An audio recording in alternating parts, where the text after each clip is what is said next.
नमस्कार दोस्तों, मैं गौतम मौर्य स्वागत करता हूँ आप सभी का आपके अपने यूट्यूब चैनल सृष्टि कम्युनिटी क्लासेस में।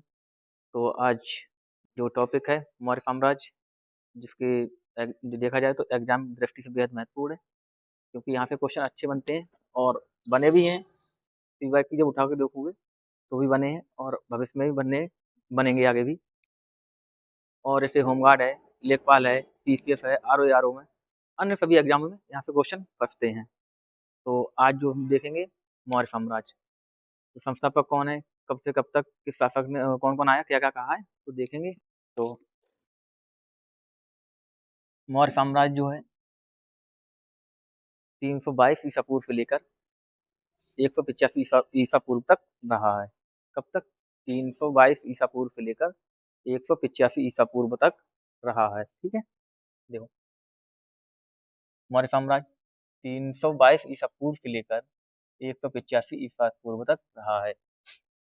तो जो भी राजवंश होते हैं कि मतलब इसमें क्या हुआ है, क्या नहीं हुआ है, कौन शासक किसका उपाधि वगैरह जो भी है, तो कुछ जानकारी के स्रोत होते हैं, कुछ साहित्यिक स्रोत भी होते हैं, कुछ पुरातात्विक स्रोत भी होते हैं, जिनसे हमें पता चलता है कि शासक के बारे में, कि शासक जो था कैसा था, इसने क्या-क्या किया, तो देखेंगे।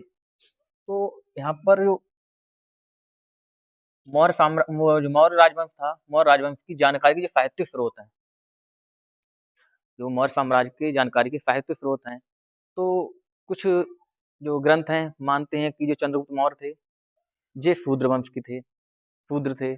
कुछ ग्रंथ मानते हैं कि ये क्षत्रिय थे, कुछ ग्रंथ मानते हैं कि ये वैश्य थे। तो उन पे आज बात करेंगे और देखेंगे।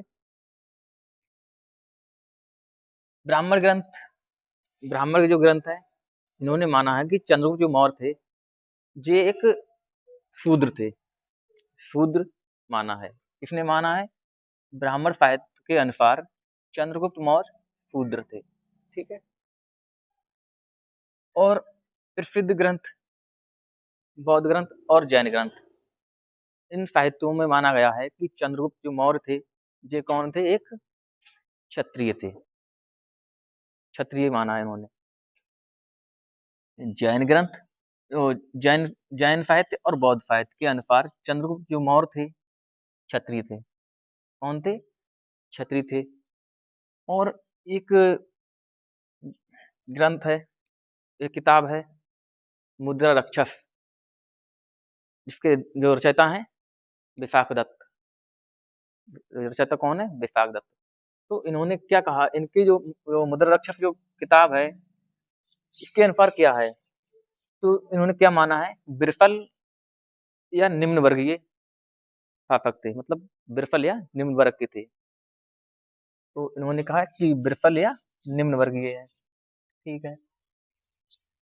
एक रोमिला थापर नाम के थे, एक जो ग्रंथ है, ये साहित्य है, उनमें कहा गया है कि ये चंद्रगुप्त मौर्य हैं, वैश्य हैं। रोमिला थापर जो हैं, रोमिला थापर जो साहित्य है, इसमें कहा गया है कि चंद्रगुप्त जो मौर्य हैं, वैश्य जो है, वैश्य हैं, वैश्य। ठीक। और सर्वाधिक जो प्रमाण मिले हैं, सर्वाधिक जो प्रमाण मिले हैं, जो सर्वाधिक प्रमाण है, उनमें कहा गया है कि चंद्रगुप्त जो मौर्य हैं, सर्वाधिक साहित्य है, उनमें कहा गया है चंद्रगुप्त जो मौर्य थे, कौन थे? क्षत्रिय थे। अगर पूछ लिया जाए कि चंद्रगुप्त मौर्य को सर्वाधिक ग्रंथों के साथ कि माना गया कि ये क्षत्रिय वंश के हैं, तो हाँ है, क्षत्रिय वंश के माना गया। सर्वाधिक जो प्रमाण मिले हैं, सर्वाधिक मान्यता है। ठीक है, सर्वाधिक जो मान्य मत जो है, ये क्षत्रिय वंश के हैं। सर्वाधिक मान्य मत क्या है? क्षत्रिय वंश के हैं। अब यहाँ से शुरू होता है, जो चंद्रगुप्त मौर्य हैं, तो इन्होंने नंद वंश के एक अंतिम शासक थे, जो थे नंद वंश के अंतिम शासक, जिनकी इन्होंने हत्या की, उनका क्या नाम था? घनानंद। घनानंद की हराने के बाद ही इन्होंने मौर्य साम्राज्य की स्थापना की और वहां से उन्होंने शासन करना शुरू किया। तो चंद्रगुप्त मौर्य ने नंद वंश के अंतिम शासक चंद्रगुप्त मौर्य ने नंद वंश के अंतिम शासक घनानंद को हराकर कब हराया? 322 ईसा पूर्व में हराया और मौर्य साम्राज्य की स्थापना की। ठीक है, मौर्य साम्राज्य की स्थापना करी इन्होंने। इनकी जो राजनीतिक गुरु इधर देखो, घनानंद को हराने के लिए चंद्रगुप्त जो मौर्य थे, घनानंद को हराने के लिए घनानंद को हराने के लिए चाणक्य या विष्णुगुप्त, घनानंद को हराने के लिए चाणक्य या विष्णुगुप्त ने चंद्रगुप्त मौर्य की सहायता की। क्योंकि ये चंद्रगुप्त मौर्य हैं, इनकी सहायता किसने की पूछा जाए तो चाणक्य ने की है। चाणक्य का दूसरा नाम क्या है? तो इनका दूसरा नाम है विष्णुगुप्त या चाणक्य, इनका दूसरा नाम। इनकी सहायता की किसने की? तो चाणक्य ने की। और तथा इस जो चाणक्य है, चाणक्य जो है, उन्होंने चंद्रगुप्त मौर्य को 1000 करफापड़ में खरीदा। 1000 करफापड़ में चंद्रगुप्त मौर्य को किसने खरीदा? तो चाणक्य ने। तो तथा इसे 1000 करफापड़ में खरीदा था। किसे खरीदा था? चंद्रगुप्त मौर्य को खरीदा था। किसने खरीदा था? तो चाणक्य ने खरीदा था। चाणक्य ने खरीदा। अब आगे देखते हैं, जो चंद्रगुप्त मौर्य थे, चंद्रगुप्त मौर्य ने शिक्षा कहाँ प्राप्त की? तो चंद्रगुप्त मौर्य ने जो शिक्षा किन्हें दी इन्होंने, जो जिससे शिक्षा इन्होंने किससे ली? तो चाणक्य से ली। और किस जगह प्राप्त की? तो उस जगह जो शिक्षा प्राप्त की चंद्रगुप्त मौर्य ने तक्षशिला विश्वविद्यालय में शिक्षा प्राप्त की। जो तक्षशिला गुरुकुल है या विश्वविद्यालय, वहाँ उन्होंने शिक्षा प्राप्त की। शिक्षा प्राप्त की जो और जो चंद्रगुप्त मौर्य जो थे, चंद्रगुप्त मौर्य जो थे 322 ईसा पूर्व में मगध की गद्दी पर बैठे। चंद्रगुप्त मौर्य 322 ईसा पूर्व में मगध साम्राज्य की गद्दी पर बैठे तथा मौर्य साम्राज्य के वास्तविक संस्थापक रहे। 322 ईसा पूर्व में मगध साम्राज्य की गद्दी पर बैठे और मौर्य साम्राज्य के वास्तविक जो संस्थापक हैं चंद्रगुप्त मौर्य हैं। तो देखो, 322 ईसा पूर्व में चंद्रगुप्त मौर्य ने मगध साम्राज्य की गद्दी पर बैठे, चंद्रगुप्त मौर्य। तथा जो चंद्रगुप्त मौर्य हैं, इन्हें मौर्य साम्राज्य का वास्तविक संस्थापक कहा जाता है। यह वास्तविक संस्थापक यही है, चंद्रगुप्त मौर्य ही है। अब आगे जो न्यूज है, आगे का है एक टॉपिक,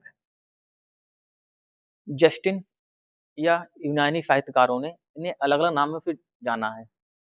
तो कई जगह मिलता है सैंड्रोकोटस, कई जगह मिलता है एड्रोकोटस। तो अगर पूछ लिया जाए कि जो चंद्रगुप्त मौर्य की पहचान किस नाम से की गई है, सैंड्रोकोटस नाम से किसने पहचान की है? तो देखो, पहले जो जस्टिन है, जस्टिन या यूनानी जो साहित्य है, जस्टिन या यूनानी जो साहित्य है, साहित्यकारों ने चंद्रगुप्त मौर्य को 2 नाम दिए हैं। कौन-कौन से? एक तो है सैंड्रोकोटस, एक नाम है सैंड्रोकोटस, दूसरा नाम है एड्रोकस एड्रोकोटस एड्रोकोटस सैंड्रोकस और एड्रोकोटस के रूप में उल्लेख किया गया है। सैंड्रोकोटस या एड्रोकोटस के नाम से उल्लेख किया गया है। और विलियम जोन्स ने बताया है कि चंद्रगुप्त मौर्य ही सैंड्रोकोटस हैं। किसने बताया? विलियम जोन्स ने ही बताया है कि चंद्रगुप्त मौर्य ही सैंड्रोकोटस हैं।